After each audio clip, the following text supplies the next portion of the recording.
না না আর থাকা যাবে না অফিসে, আর থাকা যাবে না, পালিয়ে যাবো। এভাবে চললে কি করে থাকবো, পালিয়ে যাবো। বলুন ধরে আমাকে বলো তো। থাকা যাবে না, থাকা যাবে না। না না এইভাবে চললে কি করে থাকা যাবে? থাকা যাবে না গো, গাড়ি ঘোড়া সব বিছে দিতে হবে, থাকা যাবে না। এভাবে চললে আর ভাসা যাবে না, থাকা যাবে না। মমতার মাসতে দিবে না, মমতার মাসতে দিবে না। হ্যালো বন্ধুরা, তো গাড়ির আর একটা ভিডিও নিয়ে আমি আপনাদের কাছে চলে এলাম। তো এই যে আমার একটা ডালা বডি গরু 16 চাকা দাঁড়িয়ে আছে, আপনারা দেখতেই পাচ্ছেন। তো এই গাড়িটা আমি অ্যাক্টিভ কিন্তু বর্ডার পাঠিয়েছিলাম। তো বর্ডার পাঠিয়ে আমার যে কত বড় ক্ষতি হয়ে গেল, তা আপনারা ভিডিওটা সম্পূর্ণ না দেখলে বুঝতে পারবেন না। তো গাড়িটা দেখতে পাচ্ছেন, কোনো জায়গায় কি কোনো কিছু দেখে বুঝতে পারছেন যে গাড়িটাতে কি হয়েছে? তো আপনাদেরকে দেখাচ্ছি, একটু ওয়েট করেন, ধৈর্য ধরুন। আপনাদেরকে দেখাচ্ছি যে আমার গাড়িটা, এত সুন্দর গাড়িটা কি হয়েছে, আর বর্ডার পাঠিয়ে আমার কত টাকা লস হয়েছে।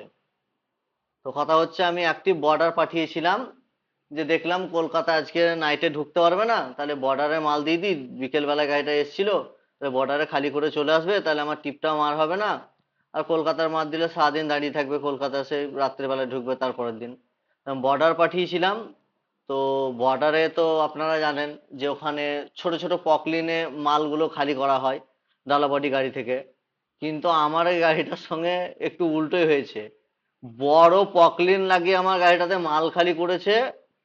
তো যে আমার ডালা বা ডালাতে যে চাদর ছিল একদম পুরো তুলে ফেলে দিয়েছে, একদম অবস্থা খারাপ। তো আমি এখন মিস্ত্রিকে বলছি, এখন যা হওয়ার হয়ে গেছে, তুমি এখন গাড়িটা আমার ঠিক করে দাও, না তো আমি লোড করতে পারবো না। আমার এক টিপে যা লাভ হয়েছিল তার থেকে ডবল ক্ষতি হয়ে গেল। তার কারণ আমাকে এখন একটা টিপ দাঁড় করিয়ে এখন ডালাটা রিপেয়ার করতে হচ্ছে। আর এই যে দেখতে পাচ্ছেন, এই দেখেন ডালার কি অবস্থা, একদম পুরো প্লেটকে চেঁচে তুলে দিয়েছে একদম। আর একটা জায়গাতে নয়, 2-3 জায়গাতে এরকম করে তুলে দিয়েছে। তো আমাকে এখন যে প্লেট গুলো নষ্ট হয়ে গেছে, এই যে দেখতে পাচ্ছেন, এগুলোকে আবার তুলে আবার নতুন করে প্লেট কাটিং করে আমাকে আবার ওয়েল্ডিং করতে হবে, যাতে এই ডালাটা যাতে পরবর্তী ক্ষেত্রে না ফুটে যায়। আর তার কারণ সামনেই বর্ষা আসছে, ডালাটা আমাকে অবশ্যই রিপেয়ার করতে হবে, না হলে মাল পড়তে থাকবে। আর জল হলেই তো বৃষ্টির কারণে আপনার জং ধরবে, ফুটে যাবে, আরো ডালা নষ্ট হয়ে যাবে। তো আপনারা যারা বর্ডার পাঠাবো ভাবছেন, ভেবে চিন্তে কিন্তু বর্ডার পাঠাবেন। তার কারণ আমার মতন কিন্তু এই অবস্থা হবে আপনাদের। ওই 4 আনার ঢোল বাজার যে 12 আনার তবলা ভেঙে বসে থাকবেন। তো ওর থেকে ভাবনা চিন্তা করে পাঠাবেন। হ্যাঁ, আগে বর্ডার আমি নিজেও অনেক সময় গিয়েছি, ওখানে কিন্তু ছোট ছোট পকলিনে গাড়িগুলো খালি করা হতো, ওতে কিন্তু কিছু হতো না। আমার গাড়ি কলকাতাতে তারাতলাতে প্ল্যান্টেও খালি হয়, জেসিবি দিয়ে খালি করে, কিন্তু কোনোদিন এরকম হয় না। কিন্তু এই প্রথমবার একদম বর্ডারে একদম বড় পকলিনে করে খালি করেছে। সেটাও আপনাদেরকে দেখাচ্ছি যে কত বড় পকলিনে আমার গাড়িতে চেপে খালি করেছে।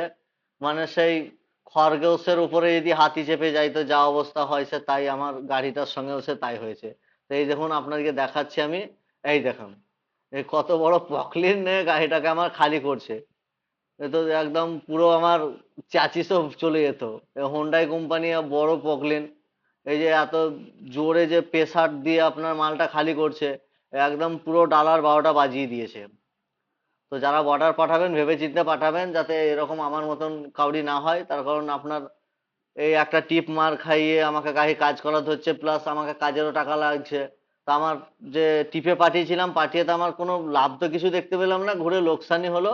আমি যদি কলকাতায় লোড করাতাম সবচেয়ে ভালো করতাম।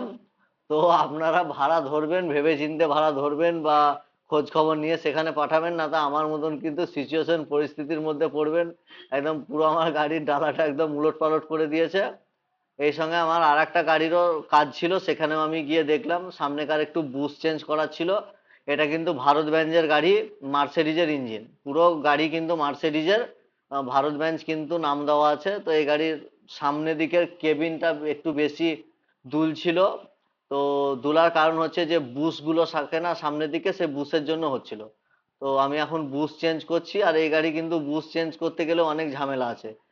আপনার স্টিয়ারিং এর ওখানে খুলতে হবে, এই যে স্টিয়ারিং এর ওখানে স্টিয়ারিং হুইল খুলতে হচ্ছে আপনার, আরো অনেক কিছু খুলতে হয়। তো বুশ চেঞ্জ করতে গেলে অনেক ঝামেলা, আর অভিজ্ঞ মিস্ত্রি দিয়ে কিন্তু কাজ করাবেন, না তো পরবর্তী ক্ষেত্রে সমস্যায় পড়বেন। আর এই গাড়িতে পারলে অরিজিনালি জিনিস লাগাবেন, একটু কস্টিং বেশি, দাম বেশি, কিন্তু ভারত বেঞ্জের গাড়ি খারাপ না, ভালো, আপনার অসুবিধা নেই।